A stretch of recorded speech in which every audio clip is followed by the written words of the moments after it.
You wanted to steal. Now's your time. He stole from the rich and gave to the poor. What else you got? JoBlo. So obviously, Robin Hood, I mean, every person on the face of the planet probably knows the name, right? And there's such a legacy of the stories and the movies. I mean, does it have a special meaning for you guys? I mean, what's it like being a part of that legacy? Yeah, I mean, it's certainly a character I would, imagine myself being as a kid, when someone, those bow and arrows you get with the sticker on the end and you fire them at the window and, So, yeah, I mean, it feels kind of surreal and weird to be sat here as Robin Hood, but amazing. I feel very lucky, and I'm really pleased with the way our version of this story has turned out. I think it's really cool and fresh.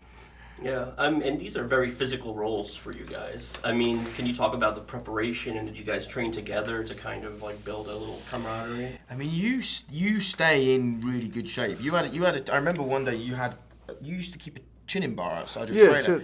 Yeah. And I mean, I don't know if like chins are, like once you've got them, they're okay. But I think the most I've ever done is like 16, 17. you just chin and chin and chin and chin. I think it saves me but I don't know how trainer bills. You pay a trainer $3,000. I just learned how to because I used to not be able to do them. And then my homie, where he was, that's all they had to work out with. So he taught me just get that in and then you got that. I got you. Yeah. So, just doing that and just stay. But watching him, he had a lot on his shoulders because, he had to do those stunts. And so a lot of those stunts, wouldn't look right unless he was in them and he was up for it. So that one where he swings there, he did that. So that was dope to watch him do it and also incredible to watch in the film. Please. I said shoot me. Too slow. Fast as you can. Again. Come on, English.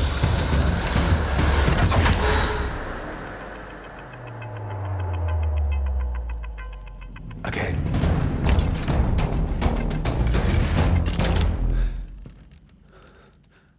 Too slow. How about the archery? How much of that we're seeing is real? I mean, I think the studio released some featurettes of me training for the archery in the movie. I really enjoyed the challenge of it. It's hard, but I kind of got to a stage where I could sort of do it quite reasonably well. Not as well as the guy who trained me, Lars Anderson, is a sort of freak of nature. He's amazing. But the style that he is an exponent of is the style you see in the movie, and it's really cinematic. I think it's very fast-paced, kind of seems almost slightly impossible, although it is possible. And it makes everything feel very, very dangerous and frantic, and makes the jeopardy that much higher because it feels like gunfire rather than arrows. Obviously, there's plenty of franchise potential here. I mean, do you guys envision yourselves playing these characters going forward? And what would you like to see them do next? That's an interesting question. I think the movie, people need to go and see the movie in order for us to have a chance of doing another one. And it's never wise to count your chickens. But I think you're right. There's, it's an origin story, and I think it's only really towards the end of the movie that you start to recognize it as being the classic setup of the stories, where there's it sort of becomes more like the myth, as time goes on. And I think there's definitely another story to tell there. Quite where you'd find these characters, I don't know, but there's definitely another story to tell. £1,000 for the man who brings me on! This is not going to end well.